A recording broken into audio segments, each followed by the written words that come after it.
This is LiveWell Talk on Whitworth Children's Therapy. I'm Dr. Dustin Arnold, Chief Medical Officer at St. Luke's Hospital, UnityPoint Health.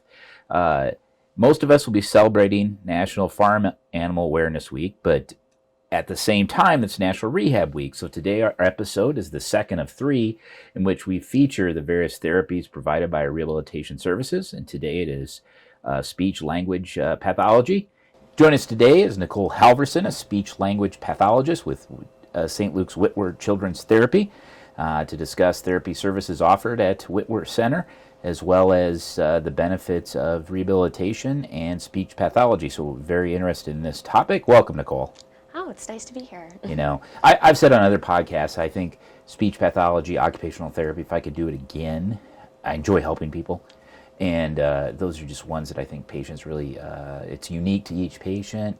And it really benefits them, particularly I can imagine communication and speech. So I'm going to ask you some of those questions today about that so that our listeners can understand more what happens with speech pathology. Sure, awesome. But let's start off. Let's give me just a little overview of the Whitworth Children's Center and what services they provide. Sure, so we have two locations. One is at the Children's Campus in Hiawatha along North Center Point Road, and we have a second location at Williams Parkway on the southwest side of Cedar Rapids. This enables us to serve a wide variety of different people who live in different places. Multiple come from out of town, some are from within town. We provide speech-language therapy, occupational therapy, physical therapy, and we also have a dietitian. Now, it says children's. Yes. And I know we have adult rehabilitation here at the hospital. I've certainly visited that multiple times. I've visited the Hiawatha campus several times for various things, but I've never been out to the Williams Parkway. And when we say children, what are the ages here we're talking? Sure. So the various therapies see kids basically birth. Typically, we can see them up to age 21, but we recently learned we can actually continue to see them past that age if they are attending regularly and continuing to make progress with us. Okay.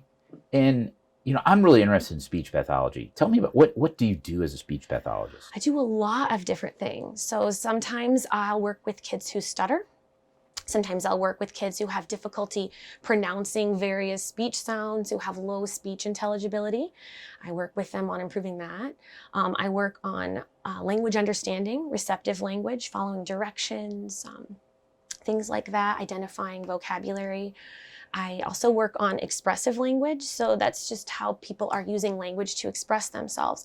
That might be verbally or with augmentative and assistive communication. Maybe a speech-generating device, maybe something else. I work with kids on social, pragmatic language skills, social interaction. I can work on executive functioning things like attention, problem solving, that type of thing. There's also, I'm trying to think here. Oh, also feeding and swallowing. I don't do much with that, but some other therapists, speech therapists in our clinic do. Yeah, we've had some exposure over in the neonatology unit to therapists that help along those lines. That's been my exposure to it, and it's certainly very helpful. What is the biggest I have so many questions. What is the biggest challenge to seeing a child that has a speech problem? You know, I'm getting older. I have to wear bifocals to read. I don't hear as well as I did before, and you really start to become isolated. I can imagine you know, people that can't speak or can't hear well really feel alone. Yeah, definitely. I see that, and I see frustration in them sometimes. Absolutely. So that can be hard to see, and it can be hard to work through. Behavioral problems are very common. Interaction problems are very common. You know, it really depends upon the patient, what the most challenging thing is. Sometimes it's attendance, working with families to find optimal times for them to come in, follow through with home programming. Sometimes the session itself, if you have someone with that can be tricky, who varies a lot from session to session, or who is struggling to make progress for a variety of reasons. Sometimes behavior plays a role in that too. So it can be a lot of different things. And sometimes you get various elements of all of that with an individual child, and sometimes not. I know this is probably a tough question to answer, but I think general science principle would be that, or physiological principle, that patients have formative years, and then after a certain point, their capacity for learning perhaps is determined. You get an old dog does have trouble learning new tricks. Speaking from experience, it's hard to learn stuff new. What age is like critical that like if a child has a speech pattern that you say we have to see him by this age? What age is that? We definitely want to go for early intervention Okay. if and when we can, and maybe start out really intensive, maybe under 2 even, under 2 years of age. But it's not always that I'm seeing kids. Sometimes I'm meeting them when they're 3 and they have no words.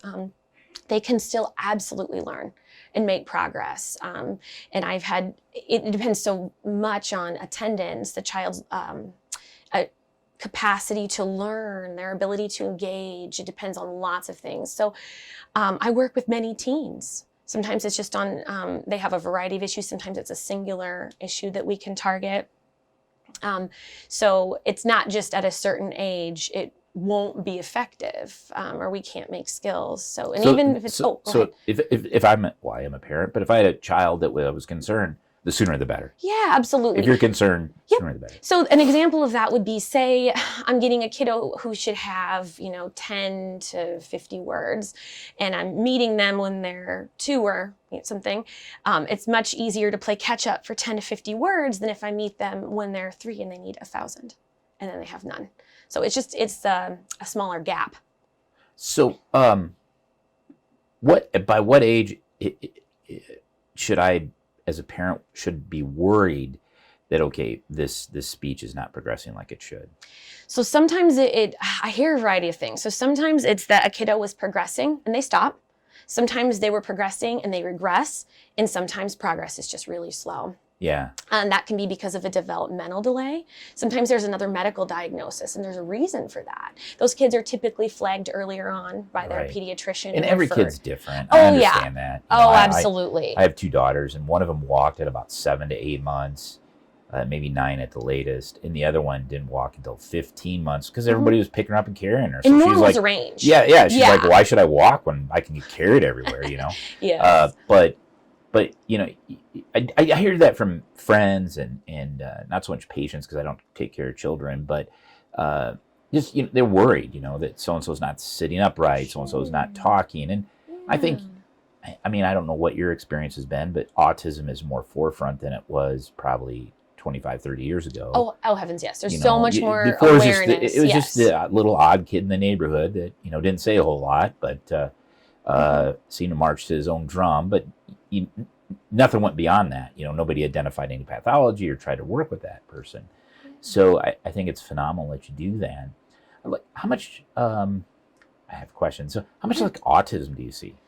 Well, it is one of the more common diagnoses. Yes, because typically associated with that, there is, not always, there can be a language delay, receptive expressive language impairment along with that. And sometimes it's just the hallmark of autism is a pragmatic or social language impairment.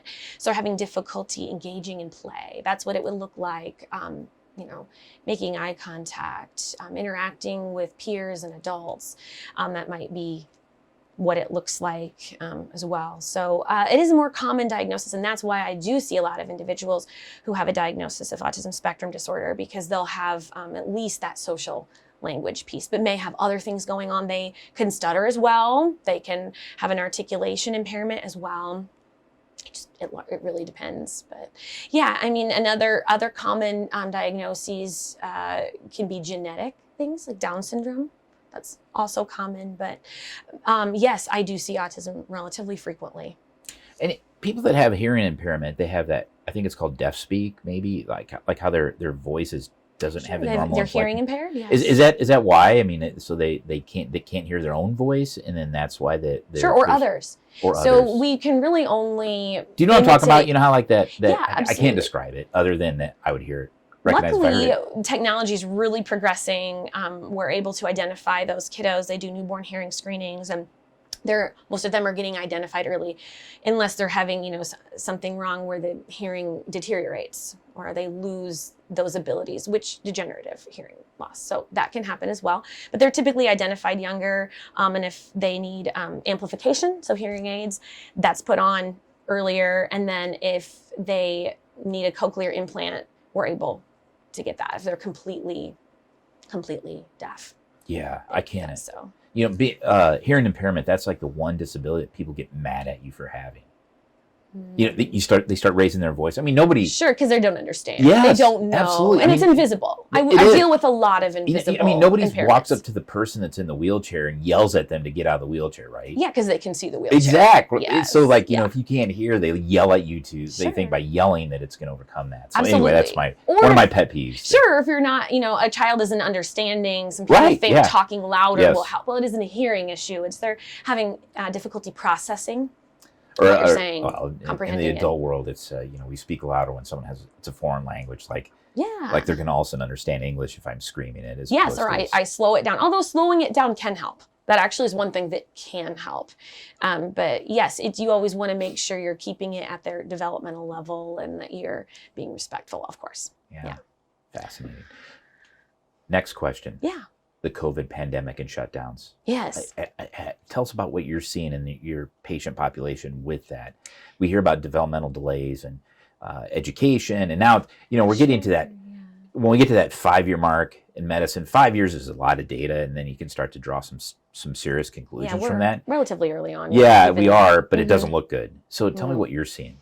Well, I'm still seeing quite a few patients coming in. One thing I am hearing about more when I have done evaluations is that the kiddo hasn't had a lot of opportunities to engage with other peers if they don't have, other siblings, or they're not able to be with friends, or they're not able to attend daycare, stuff like that. So they're not getting that social interaction piece, and that is absolutely critical. It's very important that the child's having that. So, however, some kids have had more time at home with their parents, and they're able to do more home programming things. They're able to use more strategies within the home, and we can improve it that way. So, for some kids, it's been harder than for others. It kind of just depends what their needs are. Yeah. So there may be a little silver lining exposure, a little bit more to home and family. Well, I hate to say there's a silver lining to COVID, but I think there's some not bad things that may have come out of it for some people. Well, that's good. Yeah. That's keep us upbeat. Yeah, and I optimistic. try. Yeah. Well, how does someone get referred to the Whitworth Center? Through their family practice doctor or pediatrician in your case? Their primary care physician. And then they'll make PCP, a referral to the Whitworth Center along those lines. And then our schedulers will book an evaluation typically. Those are several months out sometimes. Then they'll have their evaluation with a therapist, and then there's a report written. That report, signed by doctor, goes off to insurance. We get that information back, and scheduling calls to set up appointments. Okay. That's kind of how that process works. So they contact their family doctor to get an appointment? Or if, at a well child check or something, the doctor's having concerns, absolutely. But typically parents, when parents have concerns, that's a major red flag, because parents are supposed to be the ones that, they're around their child the most, and they're the expert on their child. And if they're having difficulty, they're typically the ones who would understand their child the best. So if they're having difficulty, that is a red flag in the speech language arena, where we want to at least come in for evaluation to check it out. Wow. See, on my side, I get exposed, although it's very helpful, on the inpatient side of, swallowing. That's the pathologists most of the time swallowing, helping us with those. So this is really interesting. I just find speech pathology fascinating. It's a very hearing and diverse speaking. Yeah, it field, is. It's just I don't know. It's just fascinating. Well, thank you. I think so too. Well, you've told me what you do and how you do it, but I want to hear why. Why do you do it? Well, I love the human element of it. I love the helping element of it. So that's wonderful. I love the alliances I make. I love the bonds that I forge with the families, with the kids. It's common that I'll see kids for years sometimes, and you can't help but just care very deeply about those patients, and it's wonderful to get to know them and to see them grow and get to know them as people.